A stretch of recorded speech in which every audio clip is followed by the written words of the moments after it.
Então, pessoal, seguindo, falar dos métodos usuais de coleta de sementes. O primeiro deles é com o podão, né? A tesoura de poda alta. É um dos métodos mais usuais para coleta de plantas arbóreas. Então, ele é basicamente uma tesoura em forma de gancho, acoplado numa vara de alumínio que é ajustável. Algumas são retráteis, outras são encaixadas partes nas outras, cada uma de aproximadamente 2 metros de comprimento, podendo alcançar até 9 metros de altura. E pensando em árvore, isso é pouco. E pensando em praticidade, é complicado. Quanto maior, mais difícil.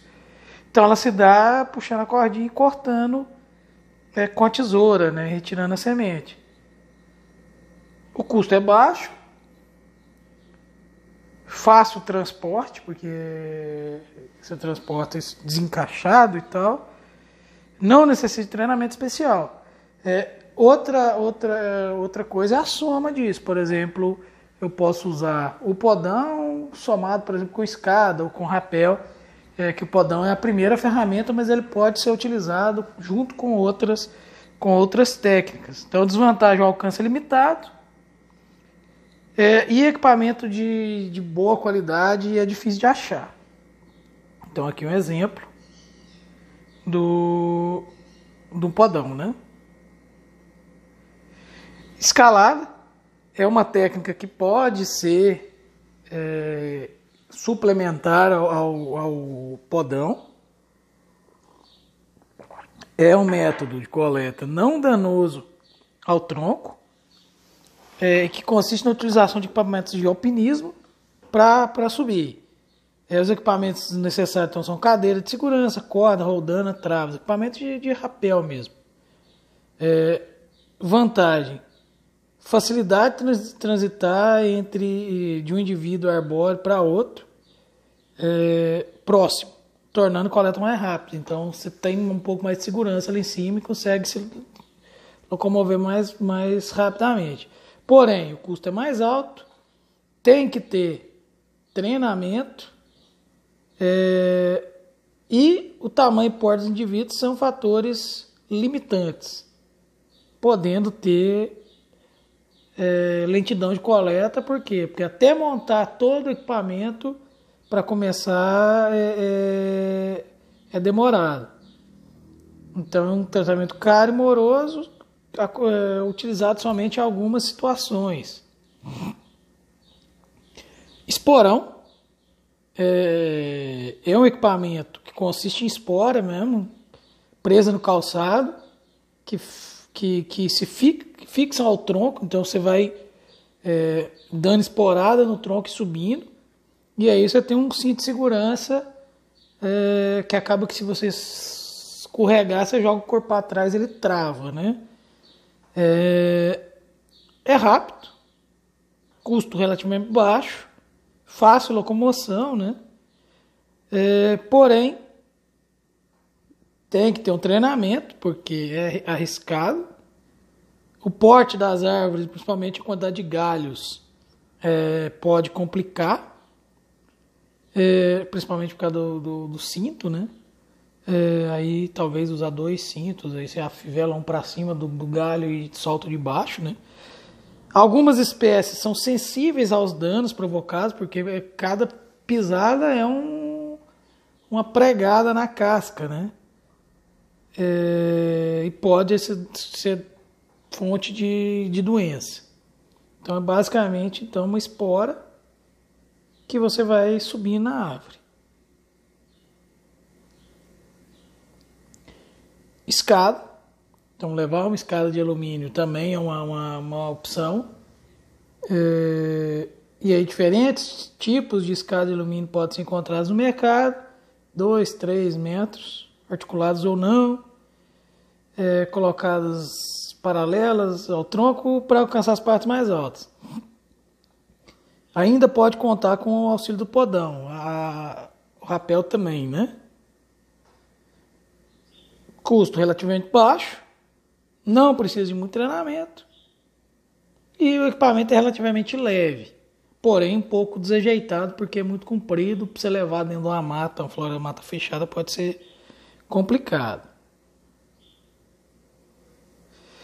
Porém, tem dificuldade de locomoção e manuseio em campo, principalmente onde tem maior densidade, e pode tornar os trabalhos lentos. Então, basicamente, a escada, sobe na escada e alcança o resto com o podão.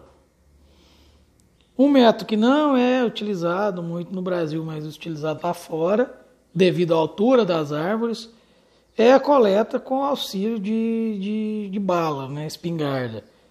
É muito comum, por exemplo, na Austrália, para coleta de semente de eucalipto, de matriz genética. Todos os experimentos genéticos feitos no Brasil começaram com sementes sendo colhidas a tiro na Austrália. Vantagem: permite coleta a grandes alturas, muitas vezes inacessíveis por qualquer outro método, porém o custo é muito alto. Tem que ter pessoas treinadas e licenciadas, né? E espécies muito fibrosas não recomendado. Alto impacto sonoro, risco de acidentes. Normalmente corta-se um galho grande com várias sementes. Necessita pessoas treinadas, não é recomendado para espécies fibrosas. Repetiu. Bom, aqui, pessoal, tem 2 vídeos sequenciais. Eu vou colocar eles para vocês. Vou encerrar esse pedaço e colocar para vídeos em anexo, mostrando o rapel, né? E o outro, um vídeo do Rio de Janeiro, mostrando a coleta de sementes como um todo. Dando sequência, então, pessoal, quais aspectos nós devemos considerar na coleta de semente?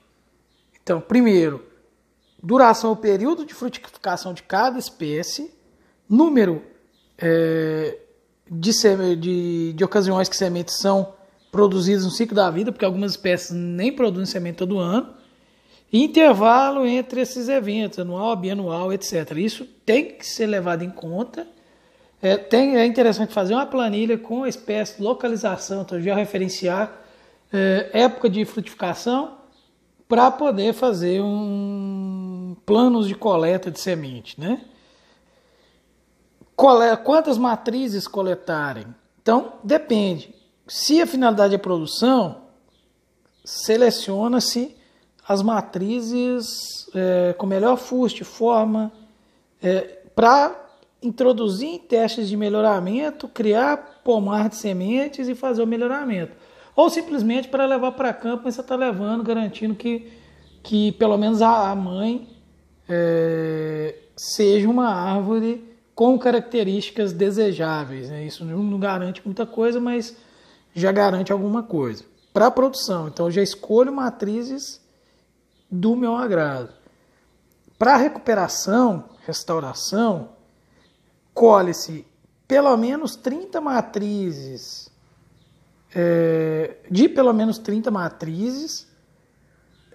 de populações grandes e a mesma quantidade por matriz. Eu não coloquei aqui. Então, pelo menos 30 matrizes distantes, mais ou menos 100 metros. Então, eu coleto 30 matrizes, mesma quantidade de semente por matriz, e aqui eu formo um lote de sementes com uma variabilidade genética interessante. Então, eu garanto essa variabilidade genética da população para o futuro. Frutos secos, deiscentes, ou seja, que se abrem e soltam a semente, devem ser colhidos antes da abertura e dispersão das sementes, porque senão a semente cai no chão, se perde, muitas delas são aladas e é mais difícil essa coleta. Aqui está a distância, 50 a 100 metros, então árvores próximas, maior chance de endogamia, de parentesco, né, plantas parentes, menor variabilidade genética. É interessante, então, registrar essas matrizes.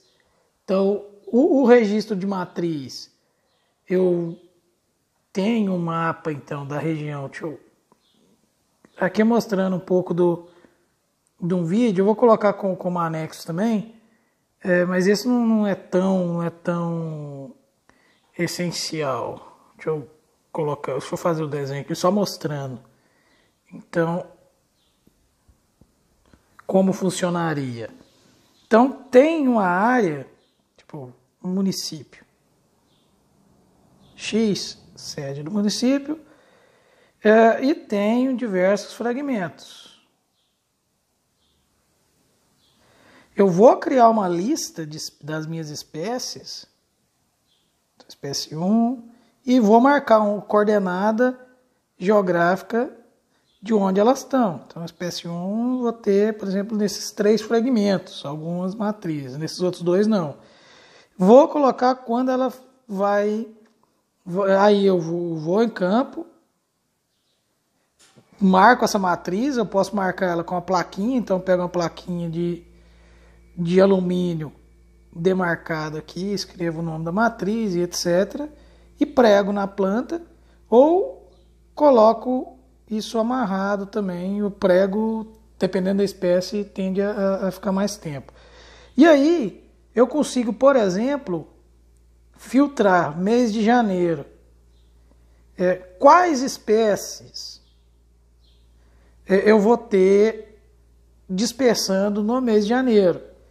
E aí eu consigo fazer a melhor rota e quais espécies eu vou coletar nessa rota para potencializar e maximizar a minha viagem, né? Então, esse vídeo de registro de matriz eu vou colocar depois como anexo.